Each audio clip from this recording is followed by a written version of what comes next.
Bom dia, hoje é dia 24 de outubro, são 7 horas e 47 minutos da manhã. Meu nome é Robson Merola, eu sou advogado e eu quero ler para vocês, em primeiro lugar, um Twitter do general de brigada Paulo Chagas, que eu recebi hoje pela manhã, que eu tive acesso hoje pela manhã. Diz o seguinte, abre aspas, atenção Brasil, se Lula for autorizado a fazer pronunciamento no dia 27 de outubro, após o horário eleitoral, teremos que pôr as barbas de molho. Será o anúncio da fraude.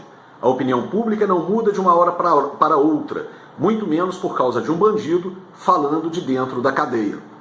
O general Paulo Chagas tem razão. É muito séria essa possibilidade.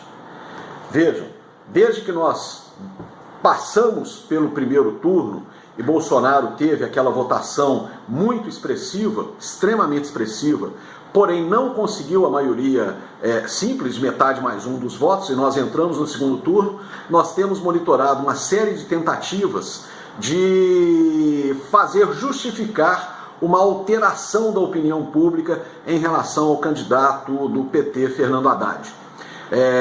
A campanha do Fernando Haddad mudou de cor, mudou de lema, abandonou o Lula, uma série de coisas, e nada disso deu certo.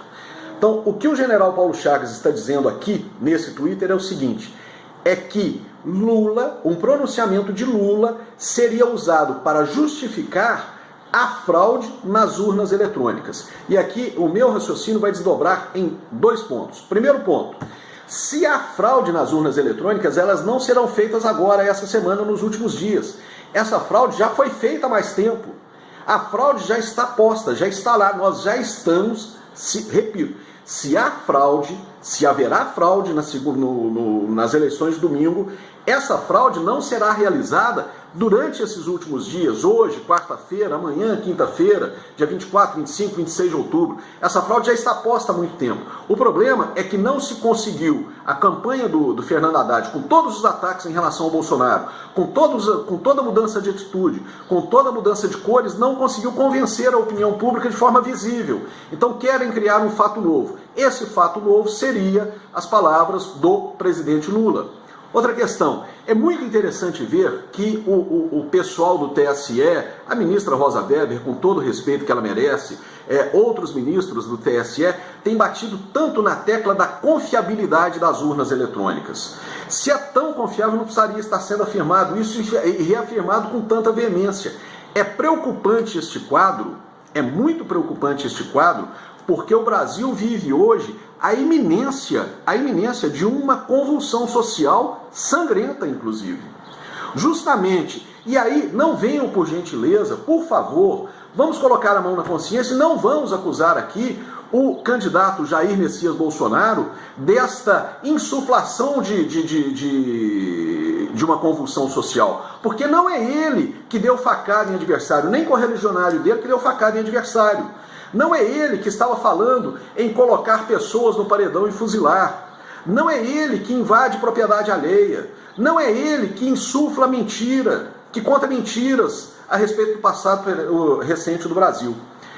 Estas coisas precisam ser levadas em consideração por toda a nação brasileira.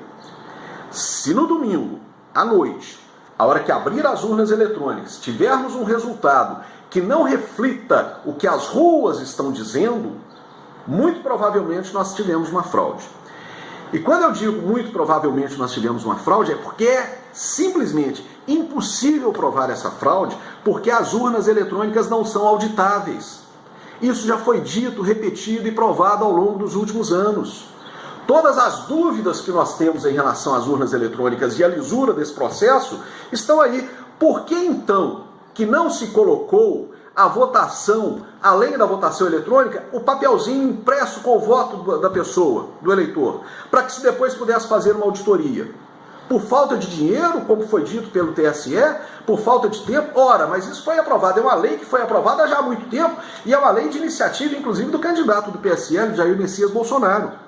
É porque não interessava fazer isso, justamente porque isso impediria uma fraude. Nós temos que raciocinar agora, meu caro amigo, minha cara amiga, você que está me ouvindo, não é mais se haverá fraude e de que forma essa fraude se dará. Nós temos que raciocinar agora é o seguinte, vindo a fraude, se a fraude vier, qual deverá ser a atitude de todos nós brasileiros, cansados da corrupção, cansados do desmando, cansados de sermos vilipendiados, cansados de pagar impostos escorchantes que não nos trazem retorno. É essa a pergunta que nós vamos ter que fazer.